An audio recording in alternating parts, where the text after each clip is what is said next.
नमस्कार।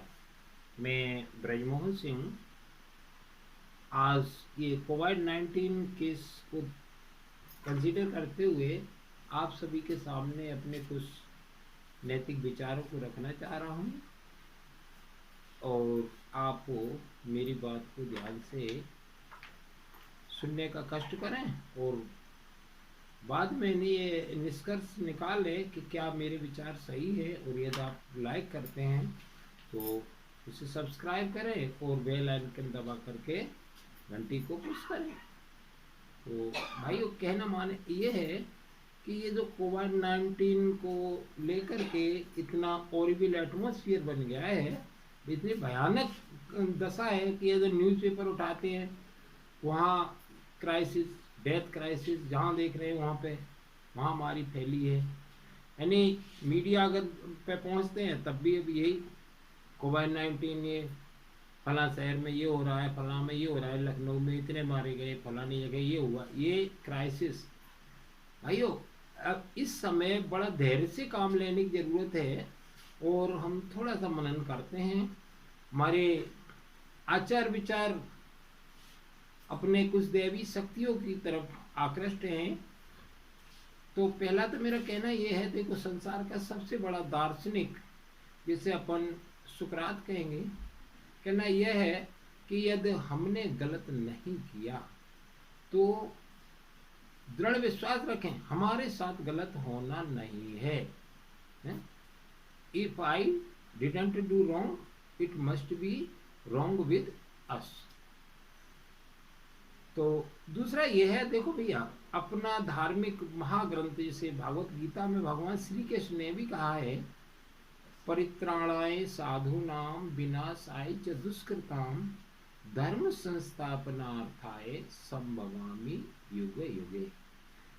तो रियलिटी यह है कि परित्राणाय साधूनाम, यदि हमारे आचार विचार सज्जन हैं, भद्र हैं विचार, तो विश्वास रखिए, दृढ़ विश्वास रखिए आपके साथ कुछ बुरा नहीं होने वाला है, बशर्ते हम अपने जो भी कॉशस रहने के संबंध में, भाई सैनिटेशन तो मस्ट है, हमें कॉशस होना है। कोई वायरल इफेक्ट है पर्यावरण में तो हमें उससे जो भी है फॉलो करना है अपनी सेफ्टी के लिए। बाकी का होना कुछ भी बुरा नहीं है, हमें कतई ऑरिफाई नहीं होना है कि फलाना परिवार नष्ट हो गया, ये हुआ, ऐसा कुछ भी नहीं है। हमारा सेल्फ कॉन्फिडेंस होना चाहिए।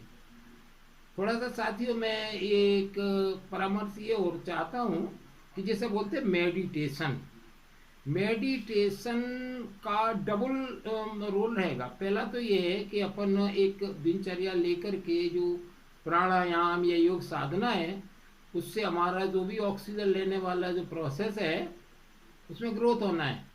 जैसे ओम शब्द का उच्चारण लेकर के ध्वनि खींच रहे हैं तो ब्रीदिंग हमारी जैसे ही टाइट लूज होती है तो उसके साथ में मेरा ऑक्सीजन अंदर जाने, फेफड़ों तक पहुंचने की प्रक्रिया एक मैक्सिमम अपनी क्लाइमेक्स की तरफ बढ़ती है।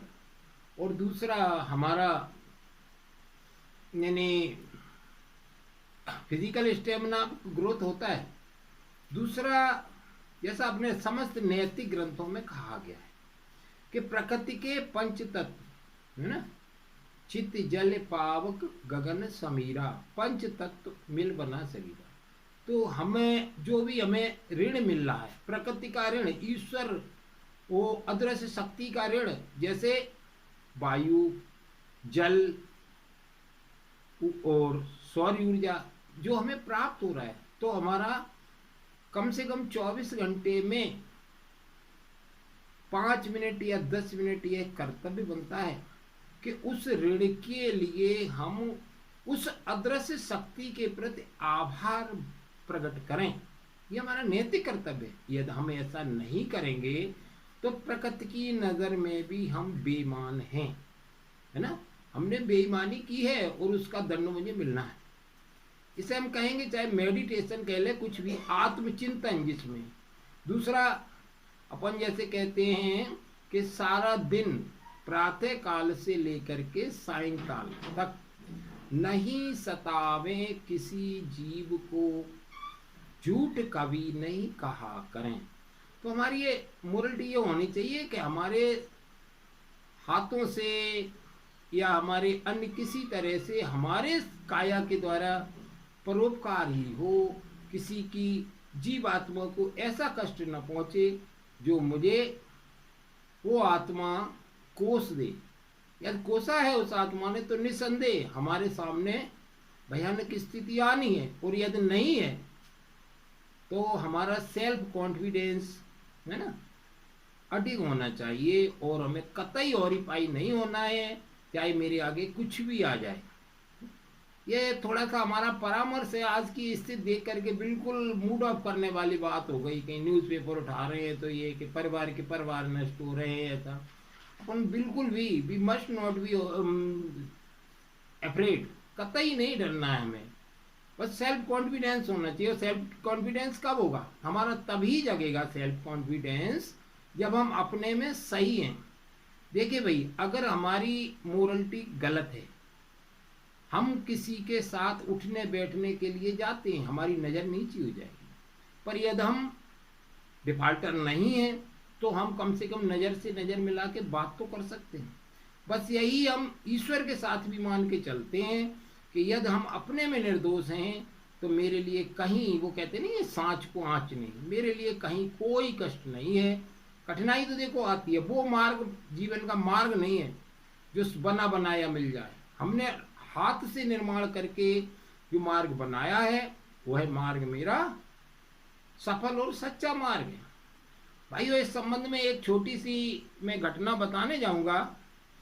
एक संत ने पथरीले इलाके पर ऊंची पहाड़ी पर एक मंदिर बना हुआ था। वहां पर यह शर्त थी कि मंदिर का सरबराहकारी उसी को नियुक्त किया जाएगा जो सर्वप्रथम मंदिर में उपस्थित होगा। एक अपाहिज भक्त था,